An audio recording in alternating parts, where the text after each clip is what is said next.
I'm Adrian Gill. I write as AA Gill in the Sunday Times. I particularly remember the women in the Congo. They were internally displaced people. They were still in their own country, but they weren't where they needed to be. They weren't in their own homes and they weren't in their own fields. And they'd been moved by the LRA, the Lord's Resistance Army, that had come and in some cases kidnapped them, raped them, used them as wives.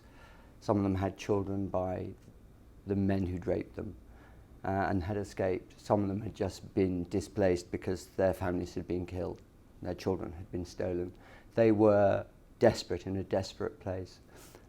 And what I remember most about them is not their desperation or their despair or their sadness, but how amazingly close they were with each other, how good they were at supporting each other. And with tiny little things, if you just gave them, they'd be given